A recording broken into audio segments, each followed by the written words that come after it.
Folks, Black Star Network is here. Hold no punches! I'm real revolutionary right now. Support this man, Black Media. He makes sure that our stories are told. Thank you for being the voice of Black America, Roland. Stay black. I love y'all. All momentum we have now, we have to keep this going. The video looks phenomenal. See, there's a difference between Black Star Network and Black-owned media and something like CNN. You can't be Black-owned media and be scared. It's time to be smart. Bring your eyeballs home. You dig?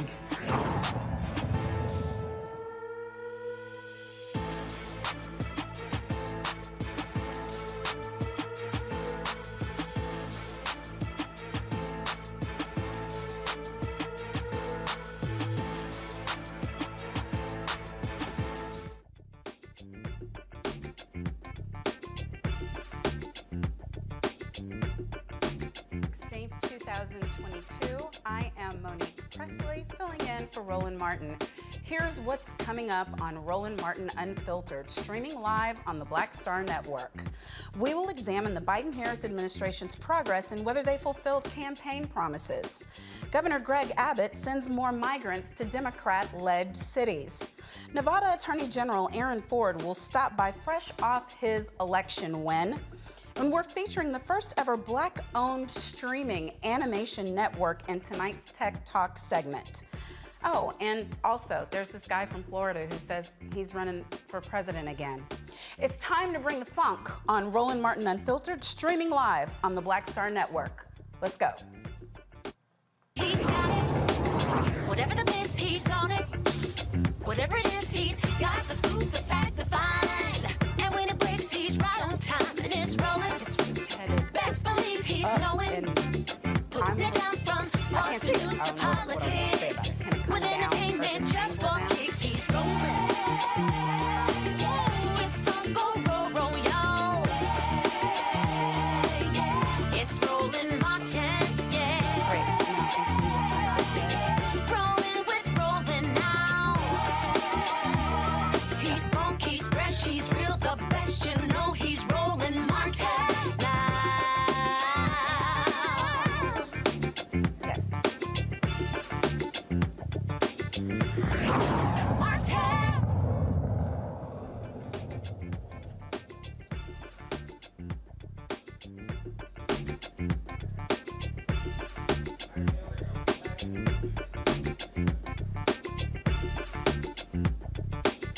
Okay, but I thought I was going to Donald Trump.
Donald Trump says he's running for president in 2024. The twice impeached president launched the campaign 2 years after losing to President Joe Biden. In his announcement speech, Trump vowed to restore America to the ways of the past, doubled down on old grievances and conspiracy theories like the 2020 election was rigged. Trump promised the supporters that he will restore constitutional amendments limiting congressional terms and implement new voter identification standards by restricting voting to Election Day and counting only paper ballots. Joining us to discuss Trump's 2024 announcement is Pastor Shannon Wright, the CEO of Urban Engagement Initiative. Pastor Wright, welcome. Good evening. How are you? I'm well. How are you? I'm well. Okay, so was yesterday's announcement good news for you? I'm of a mindset that forward is the direction we need to go, not backward. All right, so yesterday's announcement is about a future run for presidency. So was it good news or not? I don't think so. I think that once you are president, you have been. Look, I'm not even going to try to be politically correct. I feel like before you run for office, for any major office, and especially for the presidency of the United States, you need to get your house in order. And to me, any pending legal entanglements means your house is not in order. So it would be my thought and hope to take care of that first before trying to do anything else.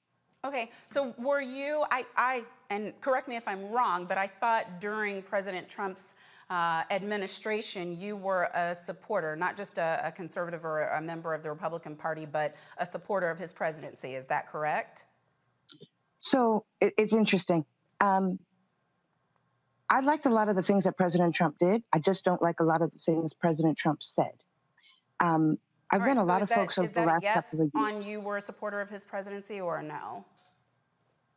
I supported him running for president in the beginning. And you supported his presidency while he was president, or was there a point at which you no longer supported it? There was a point at which I had some questions and concerns. But, nothing is cut and dry or black and white.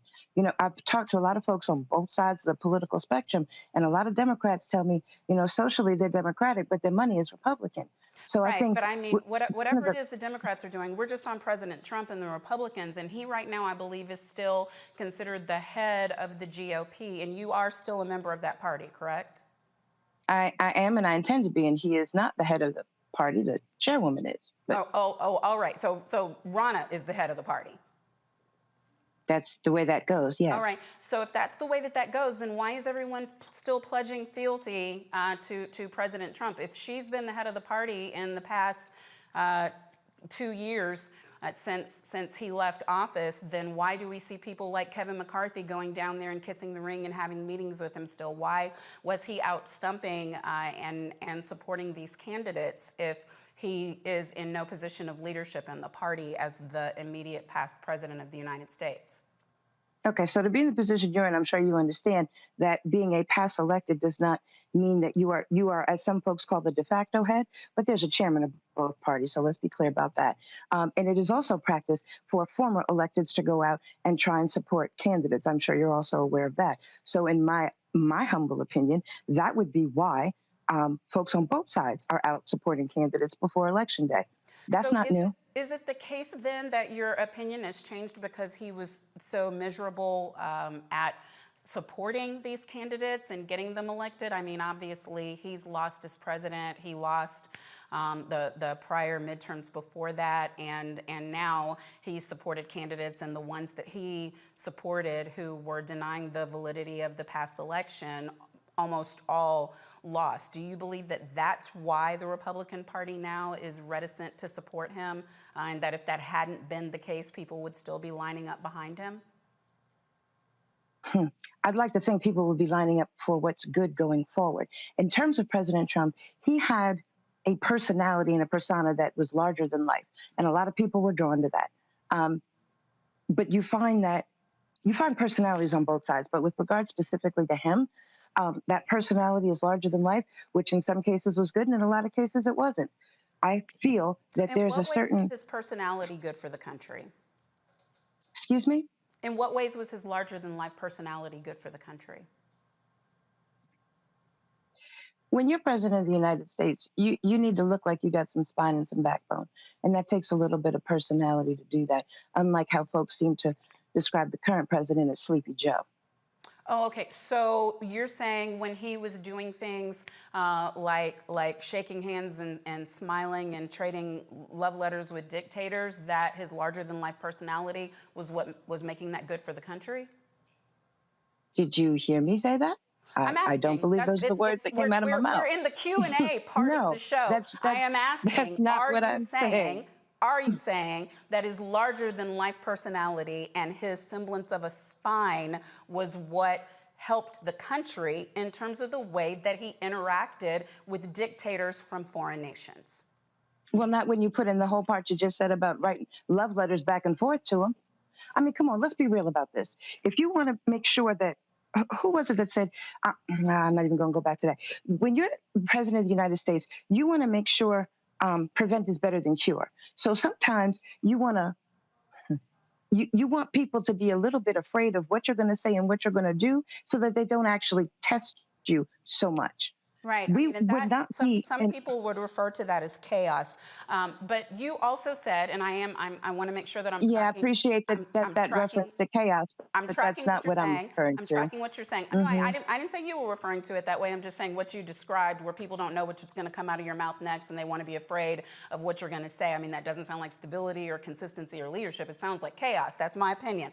But what I'm asking you, yes. based on what you said that because he's got all of these ongoing legal matters, it's better to clean your house first. This will be my last backward-looking question. It seems to me that he had quite a few legal matters, including accusations of sexual assault and otherwise at the time that he ran the first time. And I don't believe that prevented others, nor you, from supporting him. Did it? So are you asking me a question because you don't know the answer, or you just want to have a conversation on this topic? No, I believe you. Because either way, it's fine with me. Supported him, and now because he has legal matters, you shouldn't. So I'm asking what's changed because he had legal matters when he ran the first time. I didn't say because he has legal matters. I know. Okay. I'm very capable of understanding and controlling the words that come out of my mouth. So let's not try and twist those around, first of all. Second of all, as a rule, before you run for office, you should make sure your house is in order, especially if you have legal things pending. Now, as we've seen from past presidents and other elected officials, that's not always the case. My opinion, right now, we need to be looking forward. We need to be looking at a president that understands not just the economic, but the social, and can actually move forward in a way that unites rather than divides. Right now, we have a lot of division going on. And in order for the country and the folks in the country to benefit, we need someone that can actually unify and not divide. We got enough stuff to be able to divide us. Right, and it seems like there's a good deal of division within the Republican Party. I mean, I'm watching all of these challenges. They don't know who they want the speaker to be right now. They don't know who they want as the leader of the GOP, the minority leader for the GOP. So it seems like in terms of leading the unity call, the Republicans might want to get their house in order. But it is my understanding. Well, I'll tell you what, when the Democrats can do that as well, then maybe we'll follow that lead. Right, but as far as what I'm saying, we have this one president, right? I'm sorry. We've got this one president, and people voted by and large for Democrats to be back in office at a time when there was supposed to be a red wave. I mean, there wasn't even a red little tinkle tinkle. But I want to move on because we're funny, short because on time. Red wave, and I was also hearing blue tsunami, and it looked like a purple puddle. Right. Because neither party had a clear and definitive. I'm going to talk for a second, and then I'm going to give you another turn, I promise. During Trump's presidential campaign announcement, he urged his supporters to vote for Georgia's Republican candidate, Herschel Walker. We're going to listen to what he said. We're going to listen to some things that Herschel Walker said recently, and then I'll come back to you for your thoughts.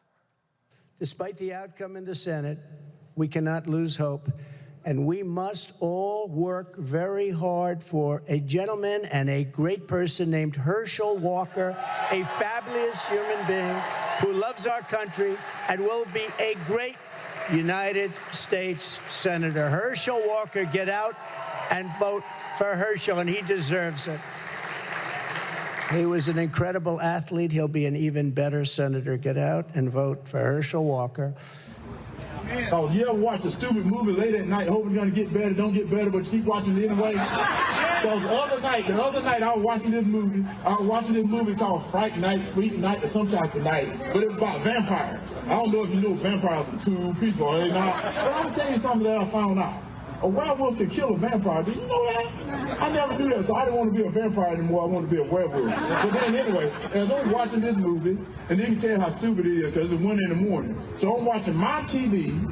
These kids watching their TV, vampire kill on their TV.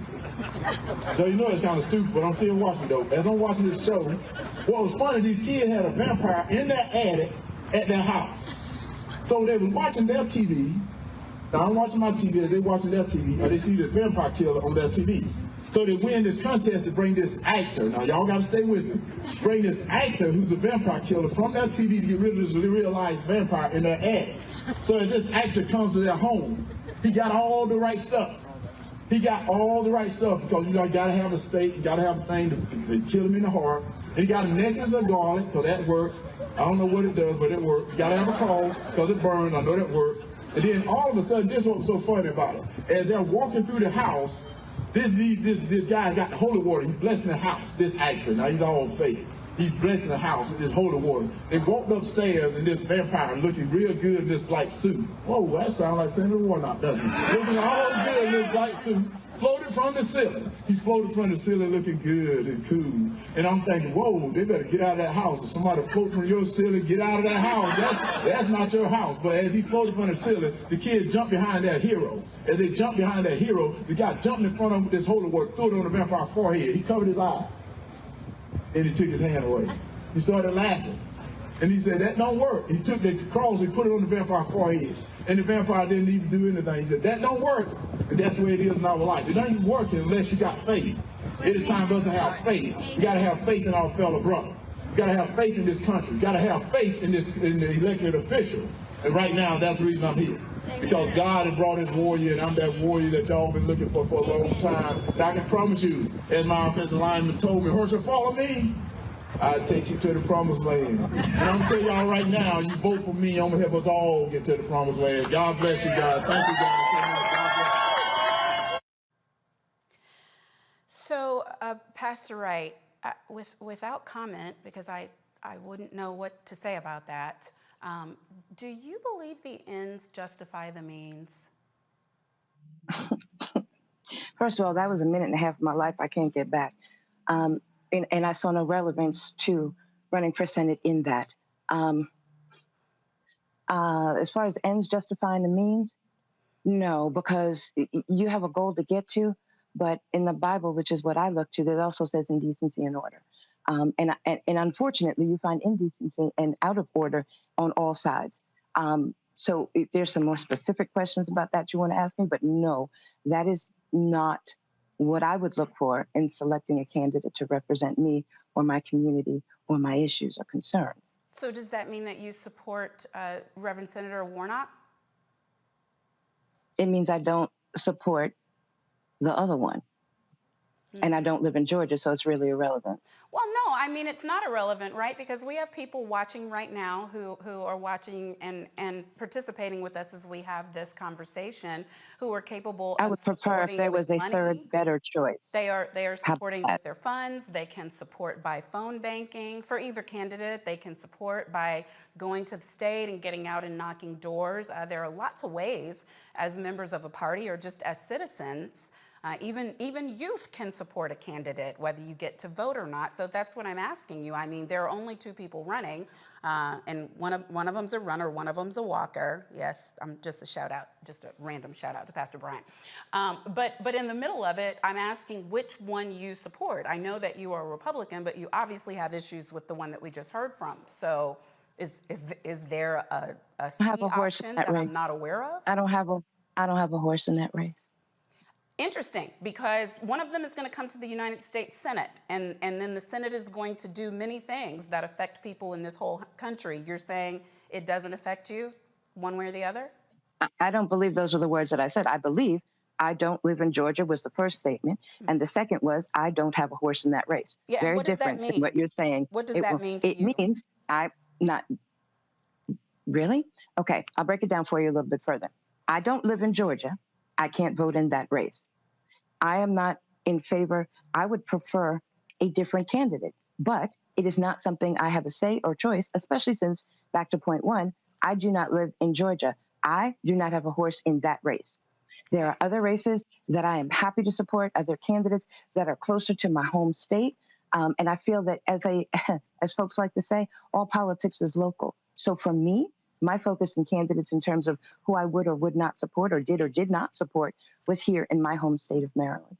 All right, I understand, and I think probably I disagree with you. I think any of us who are citizens in the United States have a horse in every race, or at least we should, because what happens in Georgia definitely affects what happens in Maryland, in D.C., in California, in the world, really, because so many people look to the politics of the United States. But I understand your position. And again, there's more than just... And I thank you for joining us. I thank you for being so candid with us about where you stand, and look forward to talking to you again. Have a wonderful evening. All right, you too. I want to go to my panel because they've been sitting and waiting so patiently, and I know they just can't wait to talk about all these things. We have my brother, A. Scott Bolden, former chair, National Bar Association, PAC, Robert Patillo, ESQ, host of People, Passion, Politics on News and Talk, 1380 AM WAOK, and LVB, Lauren Victoria Burke, writer, NNPA, and The Griot. Hey, y'all, hey, welcome. Hey, how are you? Oh, I'm well. How are you? Doing good. Ask me those questions. I'm asking. Cross-examine me. I'm asking everyone, and I started off with my brother on purpose, Scott, because I really just want to try to have us maintain just a modicum of decorum for this next hour and a half or so, because we've got serious matters to discuss. We got a runoff in Georgia. We got all this stuff. So we're going to get past this foolishness. Who wants to go first? Who's excited to talk? Robert, you go. Talk about. Well, I think it's an interesting conversation, particularly given what the runoff was, or the effects of the midterm last week, where we saw that the Republican Party is indeed split. I think that's what the last guest was kind of exhibiting, that there's a portion of the party that still wants to stay loyal to Trump and Trumpism, and there's another part of the party that is rational and realizes that they lost the popular vote in 2016, then they lost the House and Senate in 2018, then they lost even more in 2020, and now they've lost again with the quote-unquote red wave in 2022, and they're simply saying, look, we can't continue down this path. This is a losing path. We lucked up one time, and Trump got into office, and that lasted one term, but there's another side of the Republican Party that really does believe that Trumpism is their future, and it's hard to defeat a cult. And we're seeing that in Georgia, where Herschel Walker, despite everything that he's gone through, has still not changed. And look, I put this on Twitter, and I'm going to issue my Herschel Walker challenge. I will today commit to voting for and contributing to Herschel Walker's campaign if Herschel Walker will publicly read one page of a Harry Potter book out loud with no errors. If he does that, I will vote for him. And I think that that's something that he should be able to commit to. And if you have a senator where you have to ask the question, can he read one page of a book? That showed you how far the Republican Party has fallen in recent years. And I think there's some members of the party who simply want to turn the page and move on from this because it's simply an untenable situation going forward. Trumpism only works for Trump. We see across the country it does not work for anybody else. Right. I mean, I don't even think that's fair, really, though, Robert. I mean, we had a whole president who actively confessed to his non-reading. So why the black man running for office got to read Harry Potter, Robert? Lauren, your thoughts?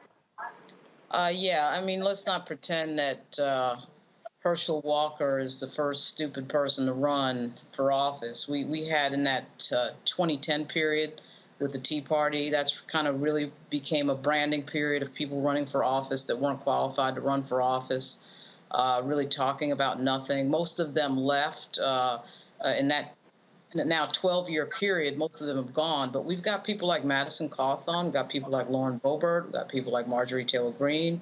So Herschel Walker is just the continuance of just sort of running this style of candidate that's only for entertainment. And when you run that at the presidential level, of course, you're going to be running that on the senatorial level and on the House level. The party, the Republican Party, I think is in the midst of obviously transforming and trying to decide whether they want to go forward with Donald Trump.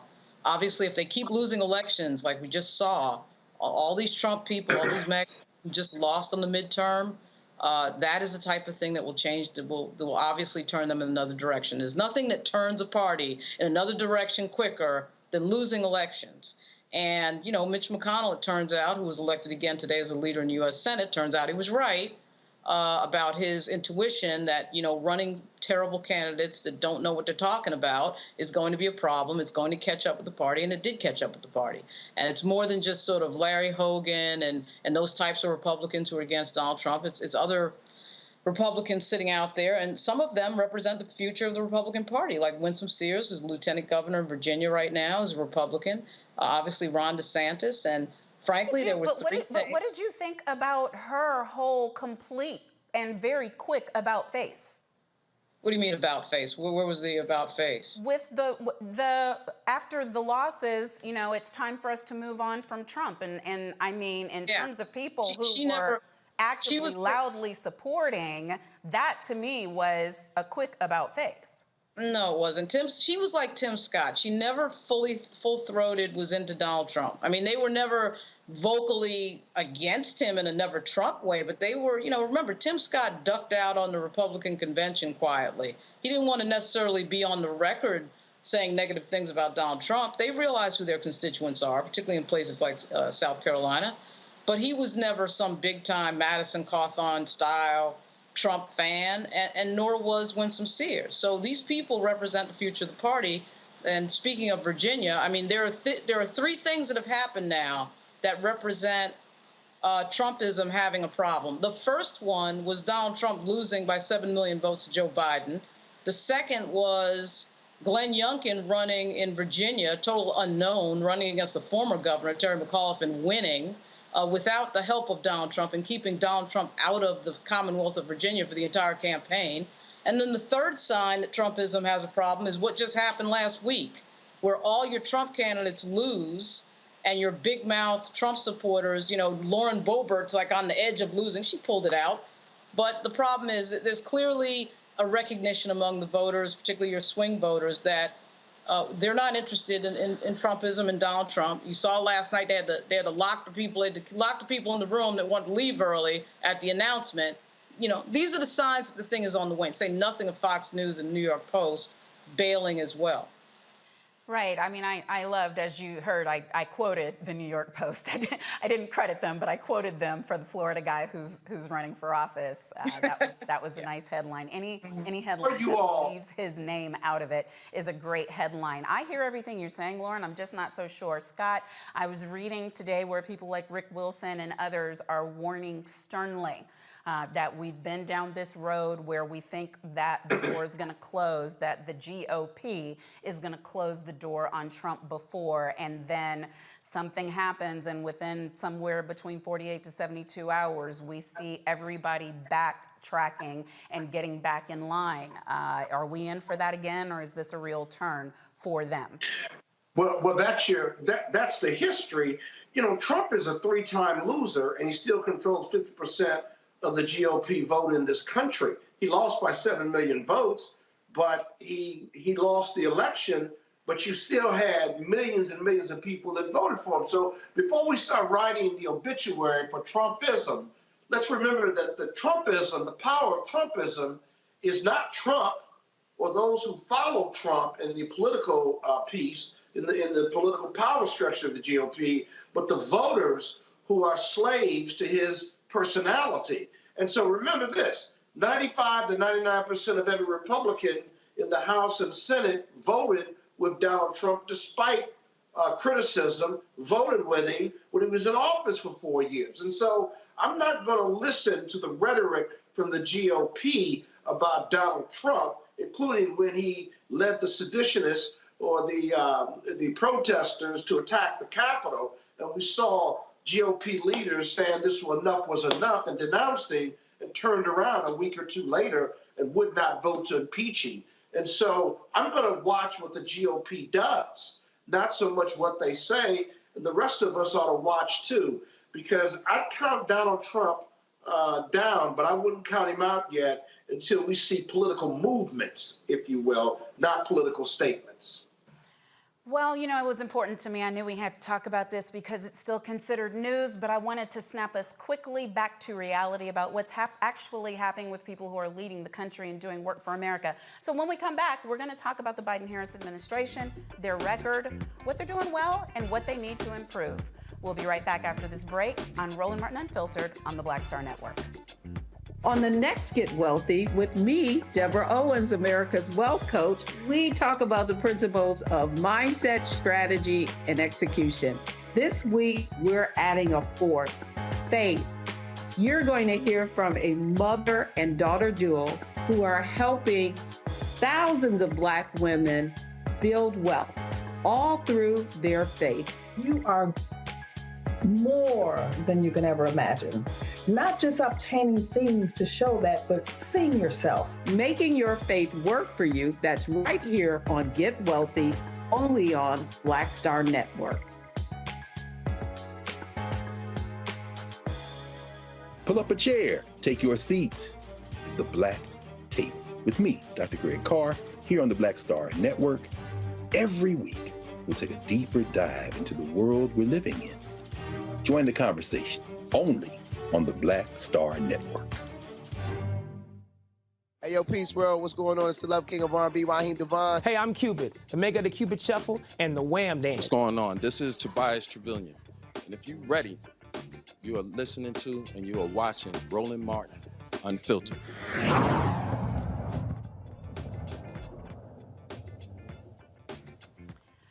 When then candidates Joe Biden and Kamala Harris were campaigning, they made promises about the pandemic, economic crises, climate crises, and racial injustices. Since being in office, President Biden and Vice President Harris delivered on many of their campaign promises. President Biden yesterday, about the same time as Donald Trump was announcing a third bid for president, tweeted out a list of the administration's accomplishments. And the Inflation Reduction Act was on there, lowered healthcare costs were on there, lowering the deficit was on there, the American Rescue Plan made the list, job creation, confirmation of Justice Ketanji Brown Jackson. I think there are probably like a conservative estimate of 500 things that were on that list. And in addition to that, they released a series of tweets about the record of the Biden-Harris administration that connect to a link, a part of the website, that lists in detail the things that have been done. And I would urge anybody to go to whitehouse.gov and look for the Biden-Harris administration record so that at least when you say they haven't done anything, you've got some information to either confirm or deny your thoughts on that matter. Lauren, did you have a chance to look at any of what came out yesterday? What were your thoughts? Well, I don't know why it's coming out yesterday. It should have come out when they were campaigning for Congress. I mean, right, but it's out now. So what were your thoughts? Yeah, did you agree or disagree? It's out now, but did you agree or disagree? Before we get into the usual bashing of when they do what they do, I'm really trying to get people to understand whether good things have happened or not. Can we confirm it or deny it? Are they blowing smoke? Is it fake news? Or have they done good things? And what are they? Like, do you agree that any good thing has happened for the American people? Yeah, so the American Rescue Plan, the reduction in poverty, which was a record reduction in poverty, okay, and the student loan forgiveness, those three things alone were massive. So one then has to ask the question, and not do White House comms, because I'm not here to do White House comms, okay? I'm here to tell you that all of that— I'm talking about news, Lauren. I'm asking you about news. I'm not asking you to do White House comms. You're not PR. I'm asking about news, because my critique, which is why I do an entire program called Make It Make Sense, and you've been on there, is that we never actually tell people what is happening. good, bad, or indifferent, before we slide into the why it should have been sooner, why it should have been later, why it needs to be more. I love analysis and commentary. Lord knows I do. But I sometimes watch the programming and I'm like, okay, but what's the Inflation Reduction Act? And I don't know that we have to be White House comms to report the news, do we? Well, I'll say this. Whether we're White House comms or not, and I'm sure as hell not, I will say this. It is confusing to think about the fact that this administration has done so much. The record job growth alone could have been a cornerstone of every Democratic campaign in this country and not message that. That is, in fact, a massive problem with the Democratic Party. When you have things to message, when you've done as much as they've done, it is not a minor thing to say when you've done these massive things, you know, why aren't you marketing this? Why does it have to be pulling teeth to get candidates running for Congress? And by the way, while we were on the air, it was officially announced that the Republicans will be controlling the next Congress. So, you know, this party, the Democratic Party, has only lost the House unexpectedly by anybody by 3 or 4 seats, really because of a massive political miscalculation in New York, okay? But really, there was some communications miscalculations that keep recurring and happening over and over again, no matter who the president is for the Democratic side.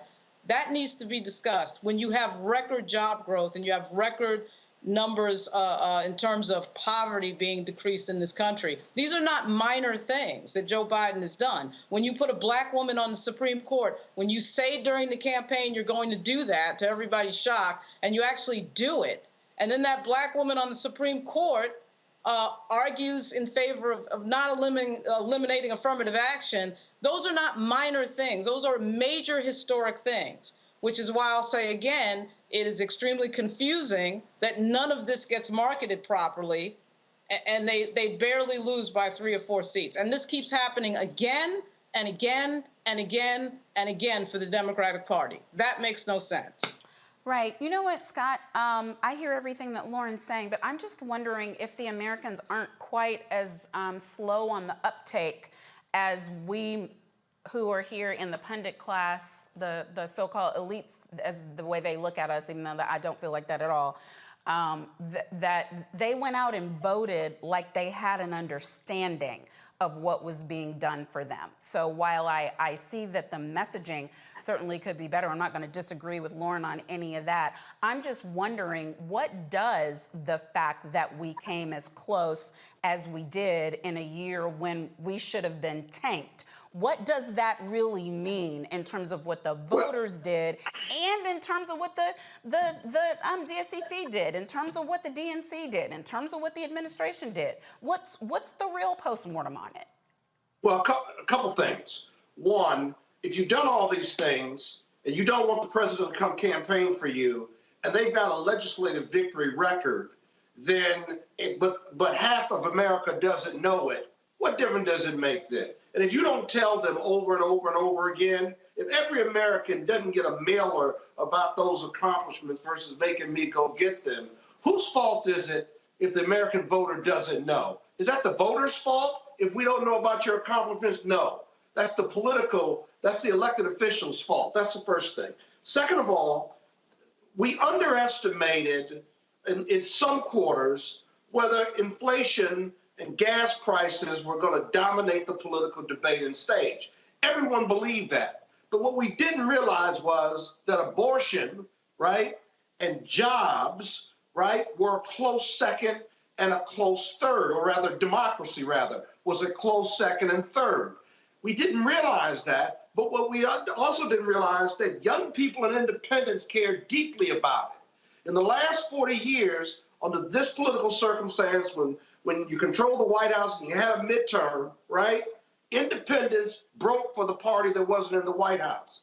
In 2022, independents broke by 3 to 5 percentage points for the Democrats who controlled the White House. And that was because of the abortion issue, and that was because of the democracy issue and the party of no GOP issue. And then lastly, the reason we came so close is because young people who care deeply about abortion and democracy, especially young women, young black women, white women, all women care deeply, even in conservative states, care deeply about abortion. And while we knew that was going to be an issue along with democracy, we weren't united on whether that was going to be the case, but those two ran a close second and third. And that's why we bucked the historical trend. Well, I do want to say, because the host, Roland Martin, is clearly trying to get me back for all the times I harass him via text while he is doing the show. So he did want me to announce, as Lauren said, that AP projects the GOP takes control of the House. So we know that that's some official news, but obviously, as you both have said so far, it's not near what it could have been. And we don't even know what the last number is going to be. It could be within 2 to 3 votes. But here's the thing, Robert.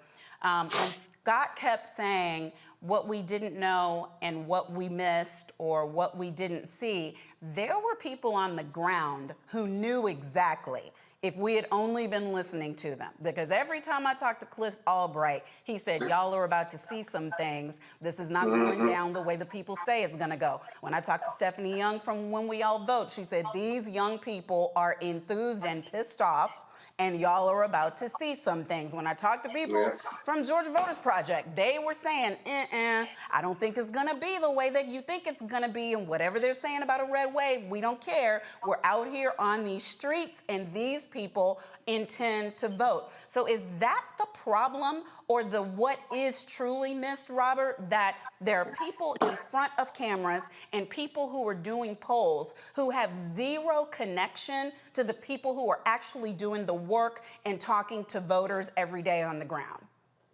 Well, I'm going to take this in 3 parts because I think that we have to address each. One, on the point about the Republicans taking the House.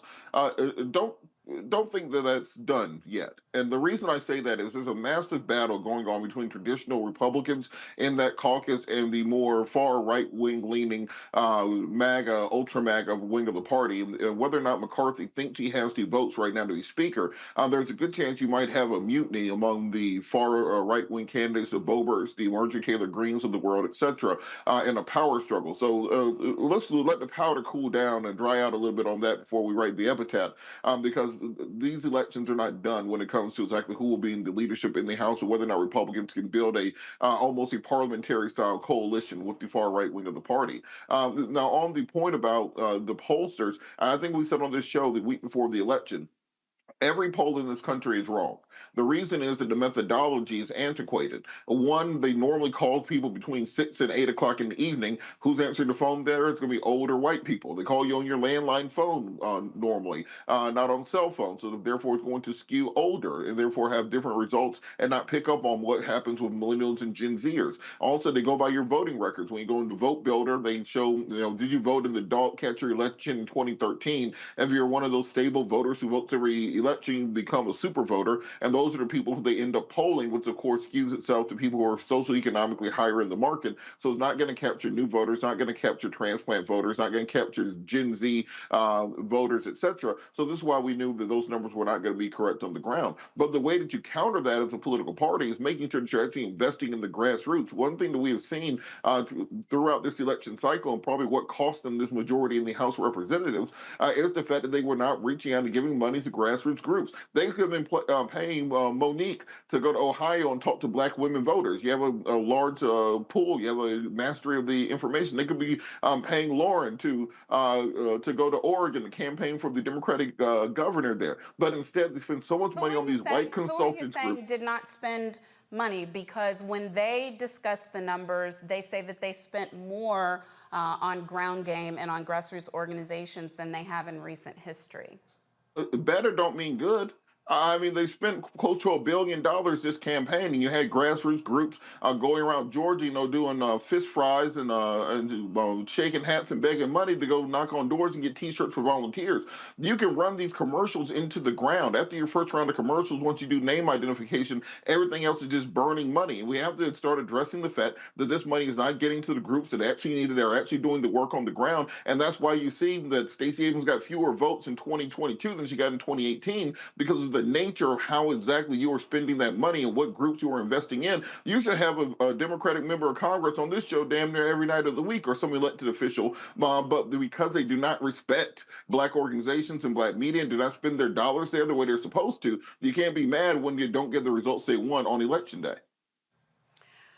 Okay, well, yeah. I mean, I know, good, better, best. But I'm looking at better and aiming for best. Maybe I'm just feeling optimistic with the little red sprinkling. But there was one more thing that the administration did at the time that Donald Trump was announcing his third, and I do believe failed, bid for the White House, and I like when they have some rapid response. So if we could, on our way to the break, if you guys say it's okay, play the clip that was released about how Donald Trump has failed America.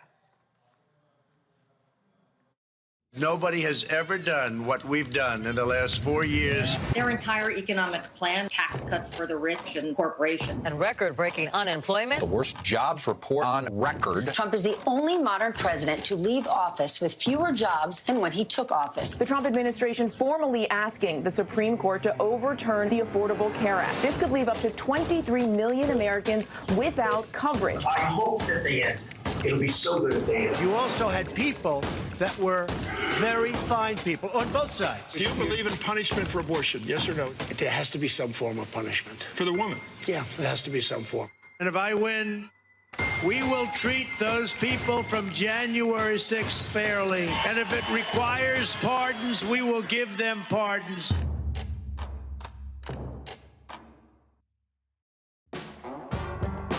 Don't wait till November 8th. We can vote today, y'all. Early vote started this week. We're on Savannah State University's campus. We will be dorm storming today, giving out treats for everyone. We hope to see everyone at the polls when it comes to November. If you believe we got power, let them know. Make some noise. Put a fist up. I need to see a fist in the air because we got power. Come on, you put it up. Come get your shirt. We're out here in the streets of Savannah, Georgia. James, do not forget to go vote. I got you. If we vote the right people in, we can make a change. We can get these resources in our community. I am a woman, and it is important that we have the say-so of what we want to do with our bodies. We're concentrating on entrepreneurism, providing young people with resources and training that they need in order to change their trajectories. We want Black down. Democracy is on the ballot. Voting rights is on the ballot. Voting suppression is on the ballot. I am most passionate about those three combined because they all impact each other. Savannah is my home. I care about my community, and I care about representation in my community.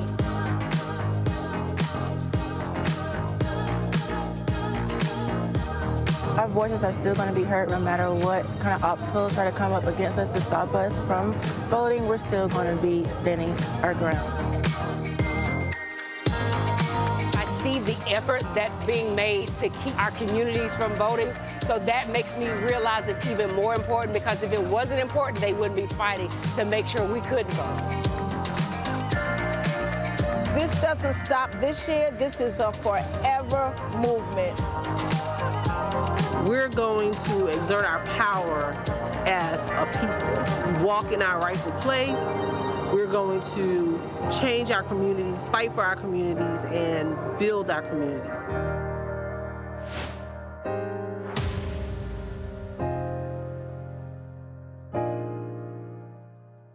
Hey, I'm Donnie Simpson. What's up? I'm Lance Gross, and you're watching Roland Martin Unfiltered.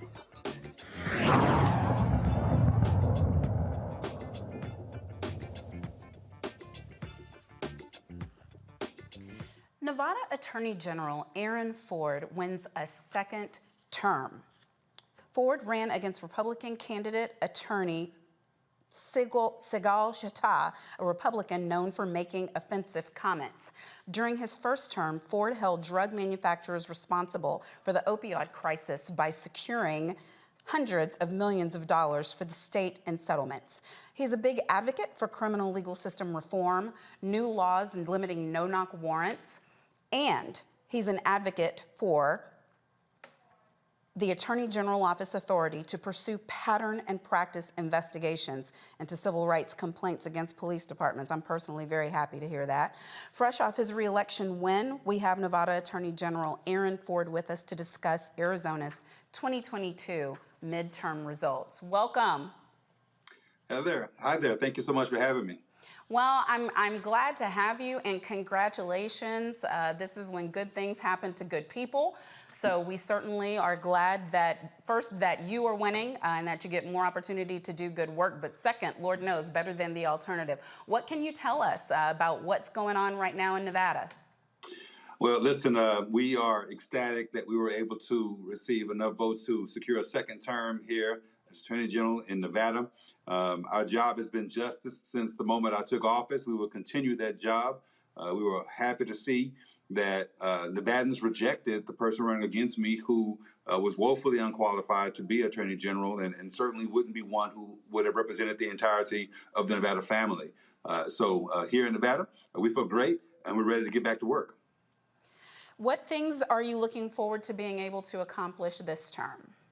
Well, it's interesting, right? Because I just mentioned two words that I think are very indicative of what it is that we're going to focus on. I mentioned family, the Nevada family, which I've defined broadly to say that you could have been in Nevada for 3 generations or 3 weeks. You're part of the Nevada family.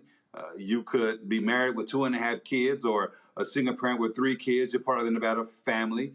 You could be gay or straight. You're part of the Nevada family. You could be black, white, Indian, or Haitian. If you're living in Nevada, you're part of the Nevada family. And what we do is we focus on justice to protect the Nevada family, every form of justice you can think about, whether it's criminal justice, economic justice, environmental justice, gender justice, racial justice, reproductive justice, all those forms of justice we focus on. And so we will continue doing that work. That has resonated with the people here in our state. And again, I'm delighted to be the one who's pursuing justice on behalf of the Nevada family. What is it that people who are outside of Nevada can do to support, especially some of the initiatives that I obviously, coming out of the legal field, am excited to hear you pushing, whether it's pattern and practice type lawsuits or other things that relate to reform in the criminal justice arena? Well, continue to speak up. At the end of the day, we get to certain positions sometimes and we think that we can't champion the issues that got us there. And I think it's a great disservice to the positions. And so we all have a position, whether it's a citizen or a resident of a particular state, whether it's an elected official. You have an opportunity to speak up and speak out on important issues. The pattern and practice investigation you're talking about, that particular piece of legislation arose out of the George Floyd murder. I championed that bill in the state legislature. I got it passed unanimously. We got it signed on the 1-year anniversary of George Floyd's murder. And we now have a tool in our toolbox to be able to hold police departments accountable when they are violating the law and engaging in unconstitutional or unlawful policing. Comparably, we passed a bill that limits the use of no-knock warrants. I also sponsored that bill in the aftermath of Breonna Taylor's killing. And we were able to get that done unanimously. And so what I would say to those who want to support the efforts here in Nevada is to speak up in your own states relative to these issues as well and hold your elected officials accountable and ensure that they're pursuing these same types of items. Well, I have 2 super smart members of the National Bar Association who are on the panel tonight and a super smart reporter who is also on the panel, and I want to give them an opportunity for a question. Robert, do you have a question for AG Ford? Absolutely. AG Ford, one, thank you so much for everything you've worked on. We've seen just the importance of the Attorney General's office when it comes to cases like Keith Ellison, of course, there in Minnesota. We saw in Georgia when the Ahmaud Arbery case, where that case had to be elevated from local prosecutors to the Attorney General's office. How can we help educate the public to vote all the way down the ballot? I know the midterms is already passed, but going forward, because people often they vote for governor, they vote for senator, they vote for Congress, but by the time they get to those state level offices, they forget just how important those are to their daily lives. Listen, it's a great question. It's great to see you, sir. It's a great question. And I think one of the things we were able to do this election cycle was to indeed do that, convince folks to vote entirely down the ballot. We actually outperformed the entire ticket. We got more votes than any person who won their election, Democrat or Republican, in our state. We ultimately prevailed by over 8 points. I think we're maybe at 7.9 right now. But the point is, we were out engaged in talking to people about the importance of this office. We talked about body camera legislation that I've sponsored as a state senator. We talked about the pattern and practice investigations. We talked about the no-knock warrants, but we also talked about consumer protection and how we brought in over $330 million of settlement funds to help abate the opioid crisis. We also talked about the fact that I pushed back on the Donald Trump administration when he alleged in a big lie fashion that the last election was stolen. So we talked about the importance of protecting our democracy, the importance of protecting consumers from fraudulent companies, and the importance of ensuring that criminal justice from a fairness perspective was something on the forefront of our minds, and we were able to convince folks to vote down the ballot. That's what you have to do. Tell them what's important, tell them why it's important, and hope that they will proceed accordingly. Attorney A. Scott Bolden. A.G. Ford, great seeing you. Full disclosure, I gave to your campaign. You're a great Kappa man. If Roland was here, he'd hate that fact, but you are a Kappa man, and we're so very proud of you. But let me say this to you. Let me ask you this. You had 13 Republicans endorse your candidacy in this most recent election. What does that mean to you, and what does that tell you about the body electorate in Nevada and kind of the politics there in connection to your candidacy, your reelection effort? Well, Noop, always great to see you. You're right, Roland Martin would not be happy right now, but we're too pretty to really care about that. In any event, yeah, you're right. We were able to cross over. We were able to have Republicans from high-ranking positions. The former state party chair of the Republican Party endorsed me in this race. When I was Senate Majority Leader, the minority leader at the time, a Republican, obviously, supported me in this race, and several others as well. And it's because, in their own words, we have done well in this office, pursuing justice on behalf of the Nevada family. And those are nonpartisan issues. I don't know one person, not one person do I know, who wants to live in an unsafe neighborhood. But public safety isn't just about arresting and convicting someone. It's about ensuring that we have accountability in the system to ensure that when people are violating the rules on the police side, that they are held accountable. And so the electorate here, that resonates with them. They understand that justice requires both criminal justice, but it also requires accountability. And so speaking on those issues in particular, I think is what helped us to secure the support that we have from some of those. Again, not to mention the fact that we focus on consumer protection, that we focus on the protection of constitutional rights, that we have pushed back on the big lie, and we've been able to prevail in every lawsuit that the last administration and its cronies brought, trying to undermine the integrity of our democratic system. And so, again, I think it speaks to the nature of the Nevada electorate. They're willing they're willing to split their votes because I prevailed and some other Democrats did not, and we prevailed greater than any other candidate on the ballot this go around. And so we're proud of that. Yeah, very proud of you. Let's connect next time you're in D.C., brother. I'm here. I'm actually here right now. Let me not lie. I'm here for the Democratic Independence Journal Association. I'm actually. You should roll out. I'd love to see you. How about that? I will. I'll reach out to you after the show. Yes, sir. Oh, see, we love your honesty and your integrity. Okay, Lauren, question. Attorney General Ford, it's an honor to talk to you. I see by your resume, you've done everything in Nevada politics and been a huge success. I'm wondering if you have plans in 4 years to run for governor. Well, listen, I appreciate that. I, as you might imagine, have received that question quite frequently. When I was in the state Senate, I was Senate Majority Leader. And during that term, I was asked if I was running for Attorney General, Governor, Senator. And frankly, while I'm flattered, I think it does a disservice to me in my current role. And I try to focus on doing the best job I can.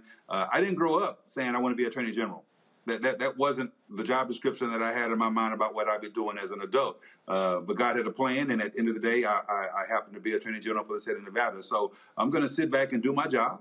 And we'll see what happens in 4 years. Okay, thank you. Well, we wish you well in all your endeavors, especially this current gig. And if there's any way that we can help, we're glad to. Thank you so much for joining us. Thank you for having me. We are going to take a quick break, and then we'll be right back with more of Roland Martin Unfiltered on the Black Star Network. When you talk about blackness and what happens in black culture, we're about covering these things that matter to us, speaking to our issues and concerns. This is a genuine people-powered movement. There's a lot of stuff that we're not getting. You get it, and you spread the word. We wish to plead our own cause. Too long have others spoken for us. We cannot tell our own story if we can't pay for it. This is about covering us. Invest in black-owned media. Your dollars matter. We don't have to keep asking them to cover our stuff. So please support us in what we do, folks. We want to hit 2,000 people, $50 this month, raise $100,000. We're behind 100,000, so we want to hit that. Y'all money makes this possible. Checks and money orders go to P.O. Box 57196, Washington, D.C. 20037-0196. The Cash App is $RM Unfiltered. PayPal is R Martin Unfiltered. Venmo is RM Unfiltered. Zelle is Roland@RolandSMartin.com. Hatred on the streets, a horrific scene, a white nationalist rally that descended into deadly violence. White people are losing their damn minds. As an angry pro-Trump mob storms the U.S. Capitol, we've seen shooting. We're about to see the rise of what I call white minority resistance. We have seen white folks in this country who simply cannot tolerate black folks voting. I think what we're seeing is the inevitable result of violent denial. This is part of American history. Every time that people of color have made progress, whether real or symbolic, there has been what Carol Anderson at Emory University calls white rage as a backlash. This is the rise of the Proud Boys and the Boogaloo Boys. America, there's going to be more of this. Here's all the Proud Boys, guys. This country is getting increasingly racist in its behaviors and its attitudes because of the fear of white people. The fear that they're taking our jobs, they're taking our resources, they're taking our women. This is white fear.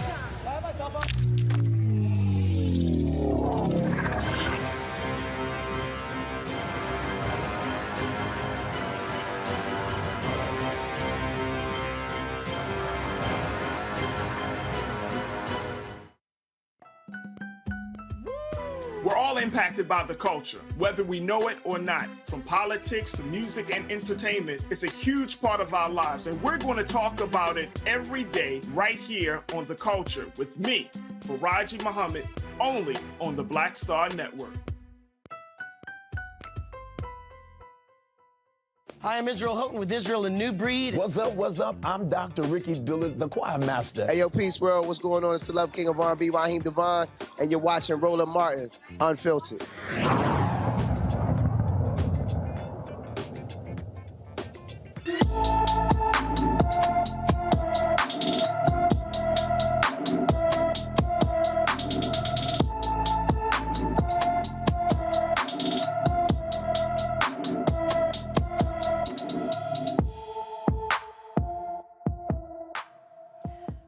Precious Williams disappeared from her Columbus, Georgia home on August 21st, 2022. The 14-year-old is 5 feet 5 inches tall, weighs 165 pounds, with black hair and black eyes. Anyone with information about Precious Williams should please call the Columbus, Georgia Police Department at 706-653-3231. A university trip ends in tragedy when a student turns a gun on his peers, shooting 5 and killing 3. Christopher Darnell Jones Jr. shot 5 active football players, killing 3. Prosecutors say Jones shot Devin Chandler as he slept. Lavelle Davis Jr. and Deshaun Perry were also killed. Authorities say Jones targeted specific students on the bus. Jones is facing 3 counts of second-degree murder and 3 counts of using a handgun in the commission of a felony. He did not enter a plea at today's hearing. He is being held without bond. A Kansas federal grand jury indicts a former Kansas City Police Department detective and 3 other men for holding young women in a condition of sexual servitude. The 3-count indictment was unsealed on Monday, charging former Kansas City Police Department detective Roger Golubsky and 3 other men, Cecil Brooks, Lamarck Roberson, and Richard Robinson, with conspiring to hold young women in a condition of involuntary servitude. According to the indictment, from 1996 through 1998, Brooks provided a location at Delavon Apartments in Kansas City where young women were held, and where Brooks, Roberson, and Robinson used physical beatings, sexual assaults, and threats to compel young women to provide sexual services to men. If convicted, each defendant faces a maximum sentence of life in prison. Louisiana Governor John Bel Edwards rejects offer to testify at Ronald Greene hearings. The special committee into Greene's death hoped to hear from the governor to clarify what he knew and when he knew it about Greene's encounter with Louisiana state troopers. For months, the special committee has been looking into Greene's death, who was seen brutally beaten to death by state police through body camera footage. Leaked texts allege Governor Edwards knew about the encounter hours after it occurred, but remained silent. A grand jury in North Louisiana is evaluating evidence to determine if anyone should be charged in Greene's death. We're going to take a quick break, and then we will be back with more on Roland Martin Unfiltered on the Black Star Network.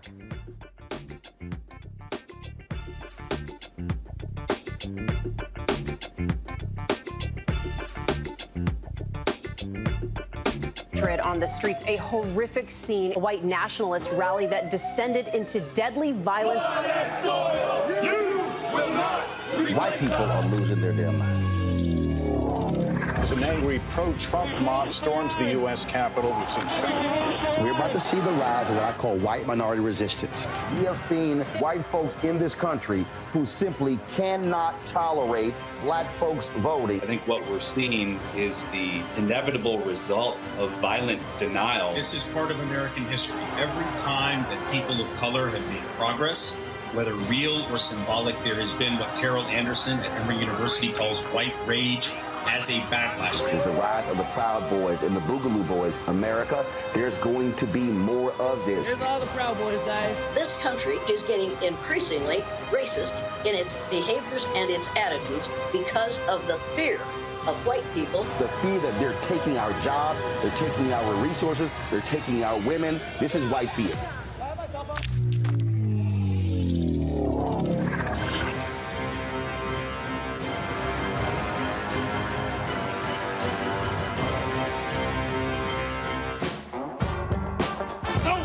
November 8th. We can vote today, y'all. Early vote started this week. We're on Savannah State University's campus. We will be dorm storming today, giving out treats for everyone. We hope to see everyone at the polls when it comes to November. If you believe we got power, let them know. Make some noise. Put a fist up. I need to see a fist in the air because we got power. Come on, you put it up. Come get your shirt. We're out here in the streets of Savannah, Georgia. James, do not forget to go vote. I got you. If we vote the right people in, we can make a change. We can get these resources in our community. I am a woman, and it is important that we have the say-so of what we want to do with our bodies. We're concentrating on entrepreneurism, providing young people with resources and training that they need in order to change their trajectories. We want Black down. Democracy is on the ballot. Voting rights is on the ballot. Voting suppression is on the ballot. I am most passionate about those three combined because they all impact each other. Savannah is my home. I care about my community, and I care about representation in my community.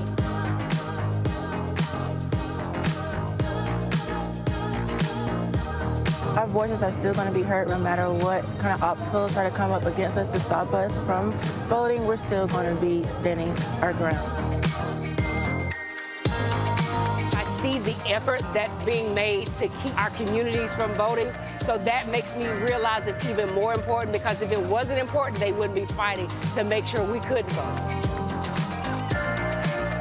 This doesn't stop this year. This is a forever movement. We're going to exert our power as a people, walk in our rightful place.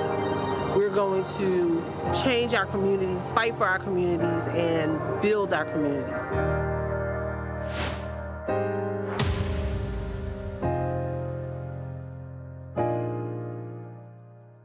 Hi, I'm Israel Houghton with Israel A New Breed. What's up, what's up? I'm Dr. Ricky Dillard, the choir master. Hey, yo, peace world. What's going on? It's the Love King of R&B, Raheem Devon, and you're watching Roland Martin Unfiltered.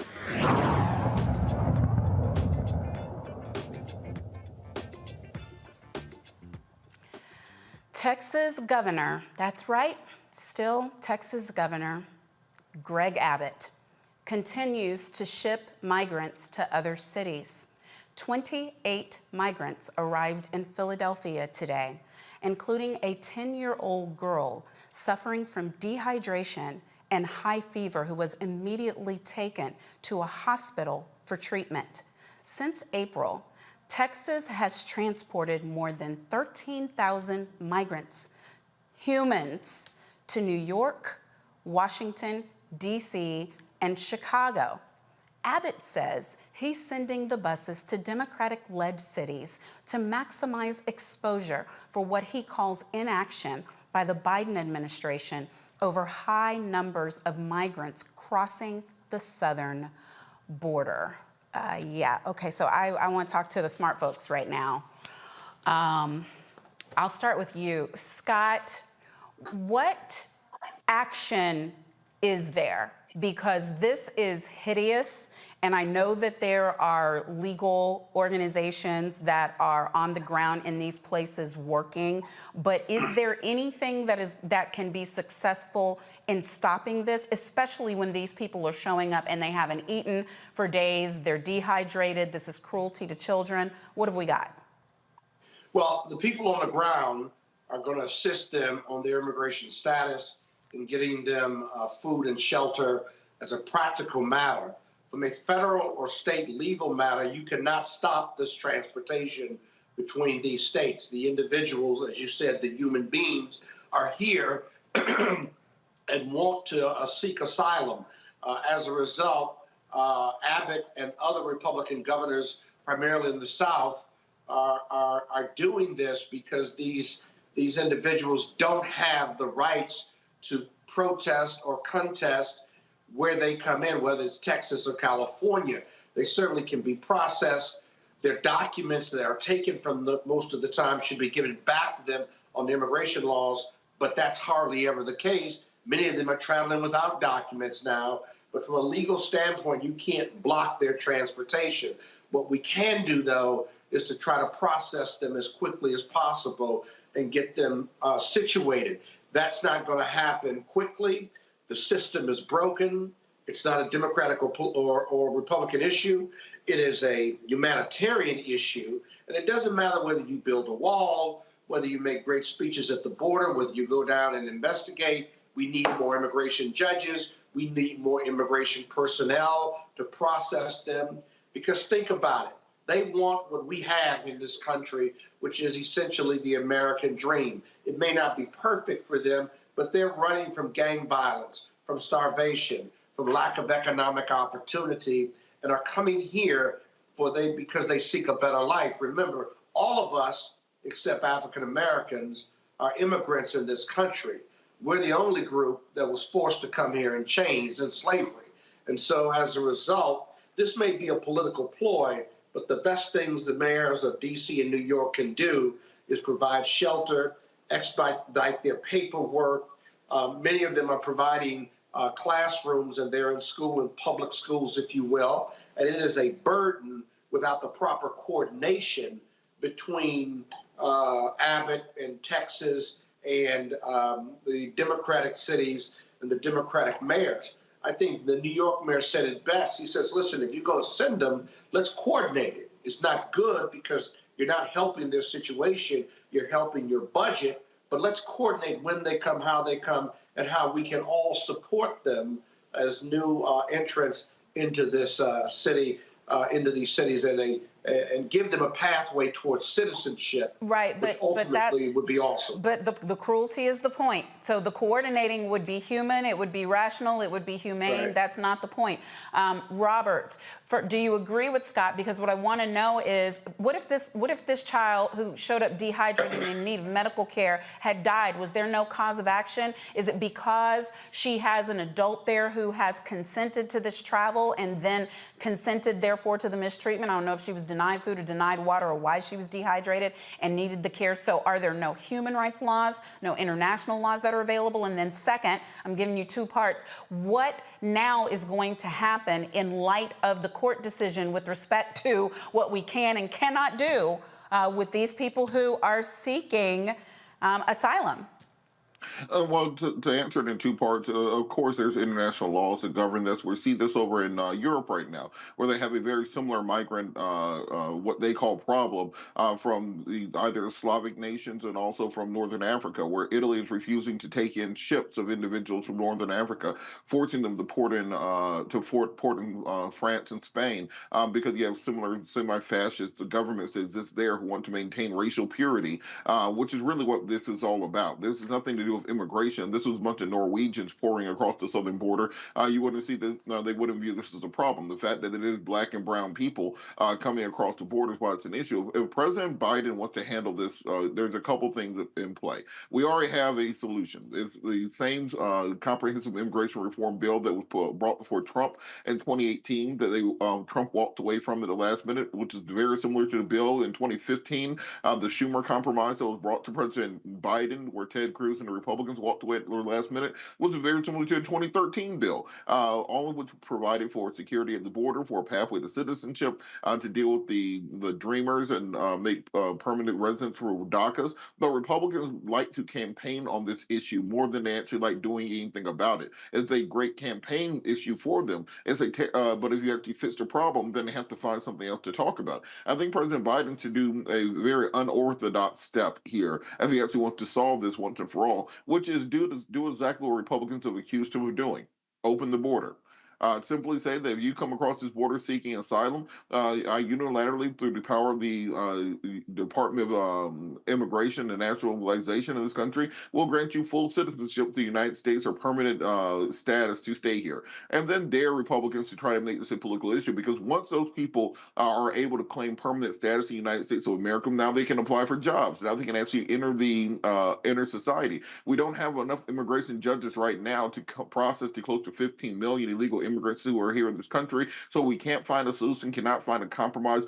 Give them legal status so they can actually work and function in society, come out of the shadows, and fill many of these positions that are needed to be filled in the United States of America. We also have a population issue in this country. White folks ain't having kids. We see what this has done to Japan, what it's done to China with a graying population. We need the new younger generation coming in from Central, South, and South America, as well as the Caribbean. Open the border, give them permanent status, and then take the chess piece off the board. Don't allow Republicans to continue campaigning on it if they're not going to do anything about it. Well, I believe that more needs to be done, and I'm not seeing necessarily the people who I would hope would step up on these issues, and I think that it's difficult, especially within our own communities and in the Black communities, for us to say that we want the support of the entire country and we want the support of all factions if we aren't really, really stepping up and giving that same support. So I would like to see more. I frankly would like to do more. It's my home state and it's disgusting, but I'm not gonna come to Lauren about this. I'm gonna talk to her about something else because I have breaking news. Representative Karen Bass has just become the first woman elected mayor of Los Angeles, defeating billionaire developer Rick Caruso, who waged the most expensive campaign in the city's history. Congratulations, Mayor-elect Bass. Lauren, your thoughts?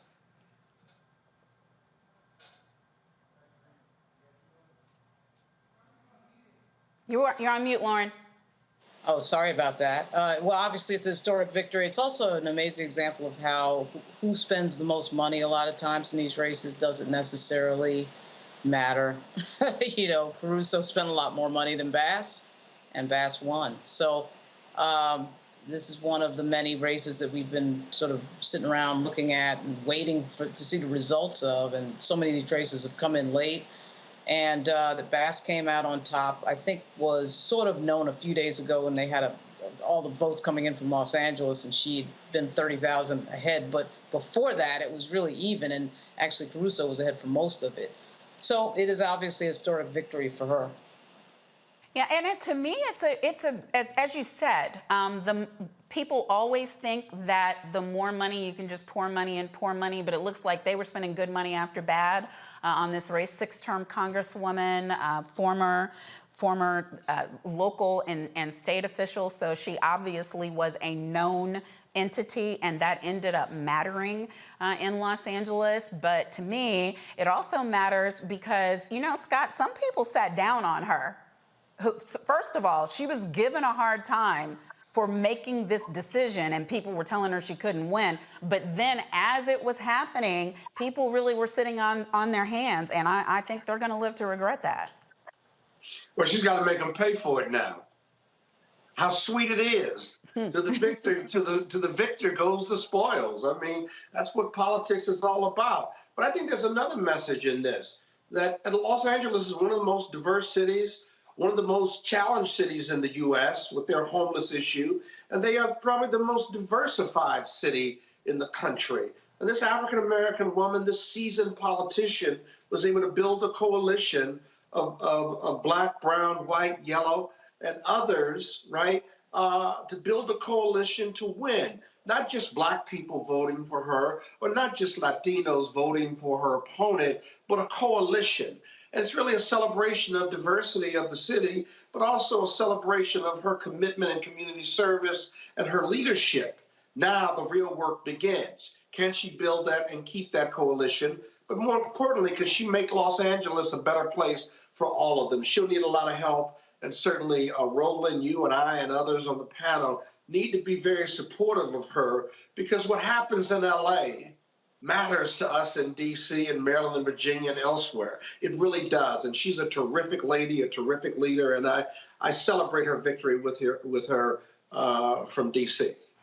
And I gotta say, there are people who are gonna be big mad about it, but when the first woman to do something also is a black woman, I get extra joy out of it. That's sexist.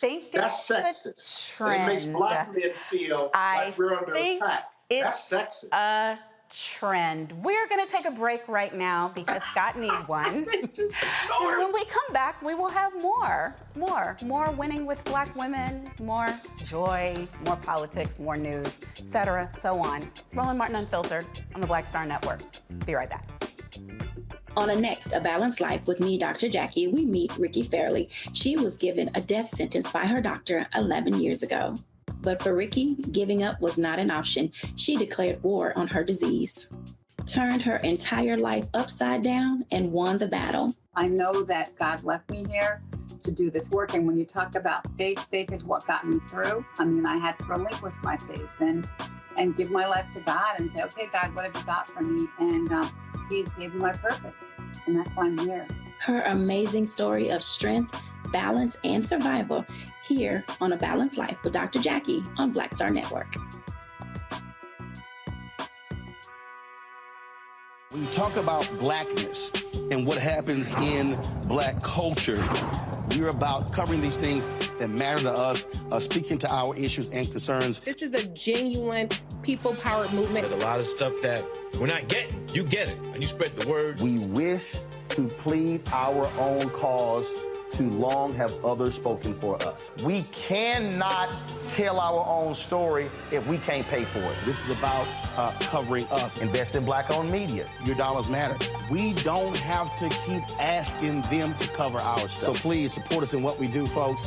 We want to hit 2,000 people, $50 this month, raise $100,000. We're behind 100,000, so we want to hit that. Y'all money makes this possible. Check some money orders. Go to P.O. Box 57196, Washington, D.C. 20037-0196. The Cash App is $RM Unfiltered. PayPal is R Martin Unfiltered. Venmo is RM Unfiltered. Zelle is RolandSMartin.com. You want me to do something crazy, but I don't know what to do. I'd rather just sit here. Hi, this is Cheryl Lee Ralph, and you are watching Roland Martin, Unfiltered. I mean, could it be any other way? Really? It's Roland Martin.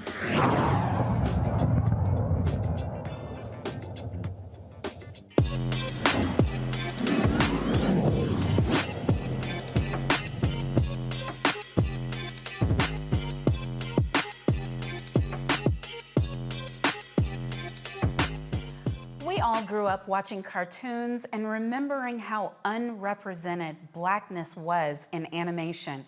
Traditionally, animation lacks representation of people of color. Fortunately for our children, husband and wife Jermaine and Wakita Hargrove launched the first ever Black-owned streaming animation network, Animation TV. Animation TV is the first and only animation streaming platform that streams all aspects of animation culture. Jermaine and Wakita join me now. Welcome to the Hargroves. Thank you. How y'all doing? Thank you for having us. Well, congratulations. Obviously, what you are doing is so vitally important. And any time that our children can see themselves represented, it matters. But also in the tech space, in the animation space, this matters. Can you just tell us a little bit about what you do and how you ended up doing it? Well, what we do is we do animation. We are developers, storytellers. We have our own platform. We have our own IPs. And how we ended up doing it was I come from the music business, and I wanted to make the transition from the music business into entertainment, which is animation. And I was diagnosed with diabetes while I was making the transition. So my blood glucose levels was at 1100. I almost died. I ended up in ICU for 5 days. And I said, if I get out of this, I'm going to do something that's going to help people bring awareness to diabetes, but I want to use animation because I want to make a cool factor of bringing awareness to health. And that's how the animation, our first IP came about over 15 years ago. And so how is it going now? Since you've started, have you recognized any competition in the field, and would you welcome it? I'll let you answer that. Yes, it's going very well. Since our first press release, we've got such a large reception. We were just doing what we're passionate about and what we love. We wanted to be able to tell our story, and it just took off, and everything is it's really overwhelming. And we're excited about launching this platform, and it's going to be coming out soon this holiday season. All right. So what is the official launch date? Yes, the official launch date is in a few weeks. We launch it with a full-length Christmas movie. That's really what the holdup is. The Christmas movie, we just put out the soundtrack because we wanted to launch the platform with original content. We have content, but we do know that the originals is what holds the platform. So we got content, and we want to launch with our original Christmas movie, and that's what but it will be this holiday season. All right, I'm going to turn to my panel. Lauren, do you have a question for the Hargroves? How long did it take you to get this launch? Because it looks like a ton of work, all the animation, and just how long did it take from the initial idea to the launch? Well, it took about almost a year. I mean, it's just so much that comes along with it. Plus, we're doing stuff that's different. If we was doing the same old thing that everybody else is doing, it would have been launched. But the thing with our platform is different. It's not just entertainment. It's edutainment. We're educating, and we also have a curriculum, an animation curriculum on the platform that people can actually come there, learn how to animate, and get certificates. So it's not just a regular streaming platform. Right. It's all about animation culture, and philanthropy is a big pillar of our business. And so we want to be able to give back to our community, whether it's monetary, whether it's giving knowledge. And we definitely want to start bringing more animation culture to the Black community because we are behind when it comes to animation. Yes. Scott? Hey, good evening. Project looks awesome. Couple things. One, where would I go once you launch? Where would I go on what platform to look at it and to invest in it, or at least pay for it? Or I mean, how do I get to it? First of all, second of all, how can I financially support it once you launch? Okay, let me start with the second one first. You can financially support it by just spreading the word, letting people know who we are.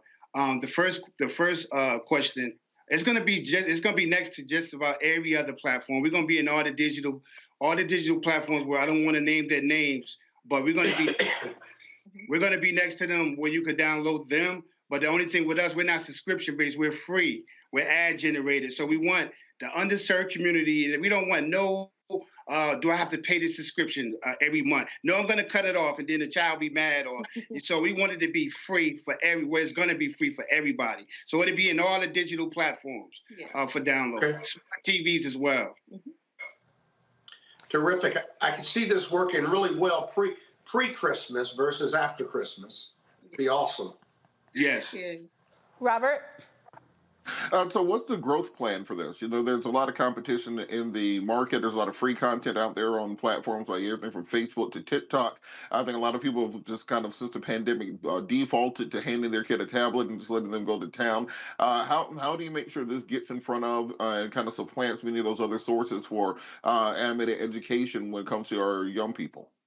Yeah, what we're finding out, and I'm doing a lot of speaking engagements, I'm talking to a lot of the kids and the parents.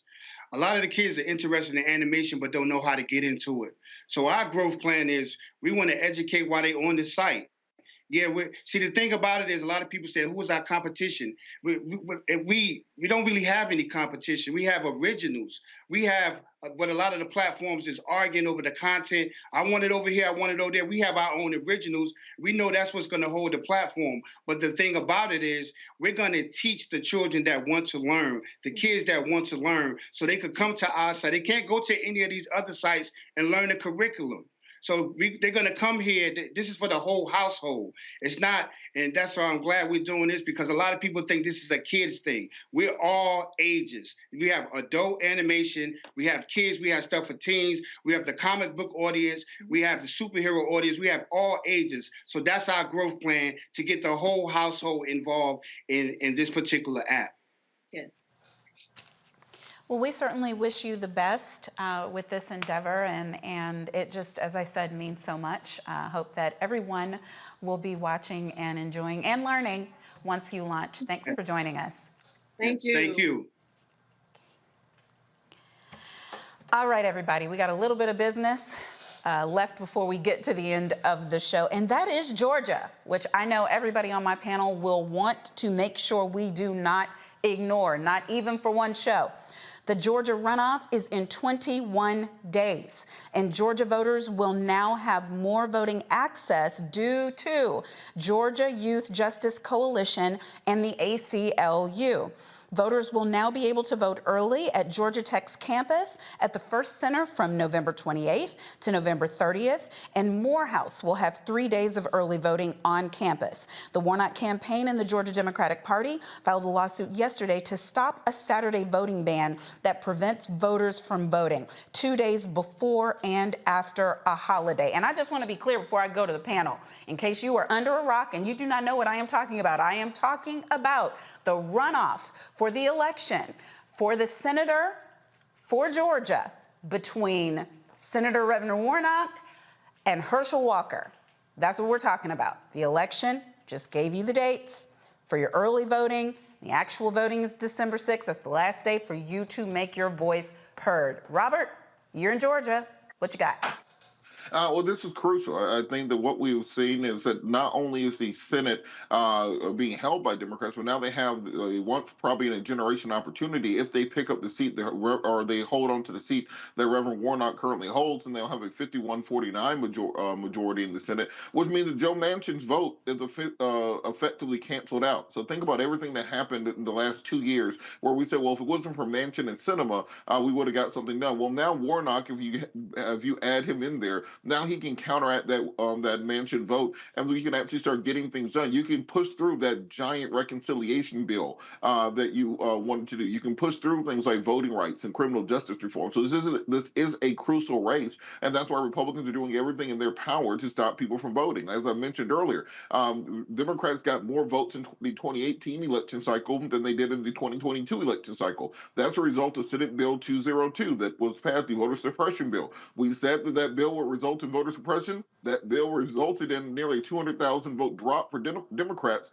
in this election cycle. And indeed, up and down the ballot on the Democratic side of the aisle, from Stacey Abrams on down to agricultural commissioner, almost every seat was lost by 200,000 votes by Democrats. So it's crucial that people turn out in massive numbers, vote early, as they say in Chicago, vote often, get everyone you can to the polls, because the fate of the Senate and the fate of the country indeed is on the line with just this one individualized seat. Okay, and you know I want everybody to vote, but I got a schoolhouse rock type follow-up question. You were saying these things can be pushed through. Are you saying that because they have already passed the House in the prior House and they only need to pass the Senate? Or are you saying that you believe even though there's going to be a narrow majority for the GOP in the House, that we should still be able to get John Lewis Act pushed through and other things because we get rid of the filibuster in the Senate? What you saying? What I'm saying is that because of the nature of the Republican majority in the House of Representatives being so narrow, and we already know that many Republicans are not going to unify because they're part of the MAGA wing of the party. We know there's a lot of centrist Republicans who are in very tight districts coming up who will need to vote alongside Democrats to get legislation passed. So I think that given the nature of that, Kevin McCarthy and many Republican leadership are going to have to actually get things done for those vulnerable Republicans going up for reelection in 2024. So I think you'll get things passed through the House, and once they're passed the House, you can actually get them through in the Senate this time, as opposed to one or two people being able to be a roadblock. I think Biden will have a far more pliable House of Representatives than we probably have seen a president have since Obama's first term.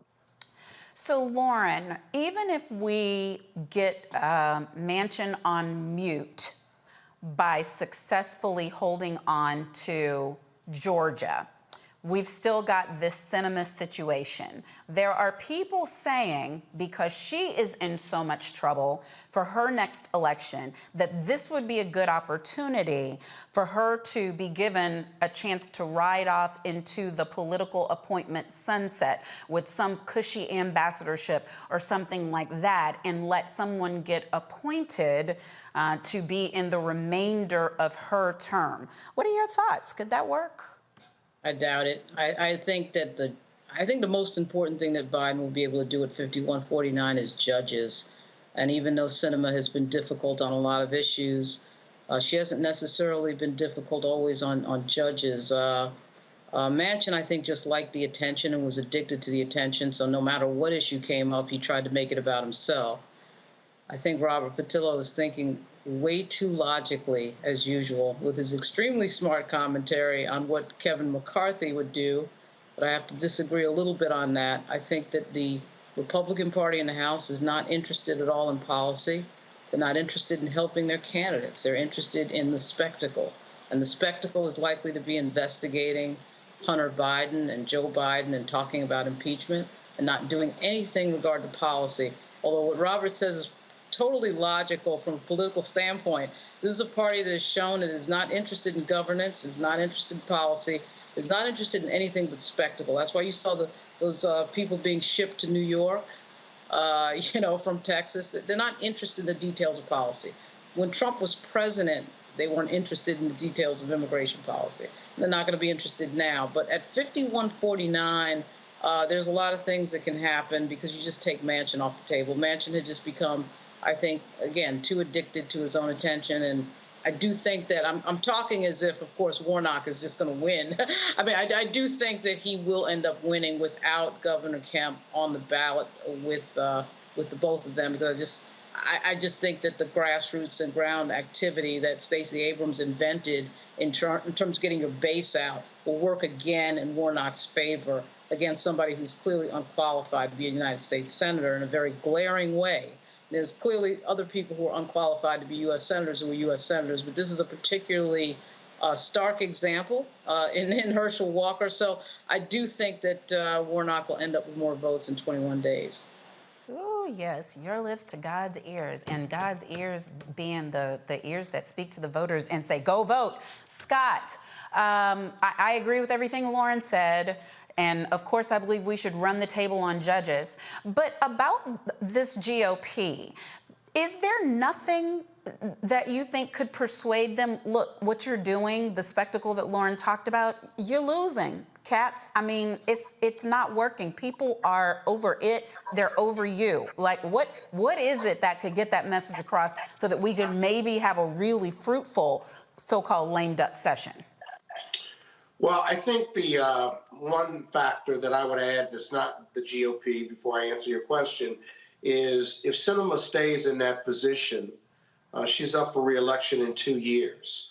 That changes everything because she may be in trouble. It'd be your strategy about giving her an appointment and then appointing someone else is a good strategy. But if that doesn't, she's very mindful that in 2 years she's going to be up for re-election, and she may not want to be as obstinate as she has been.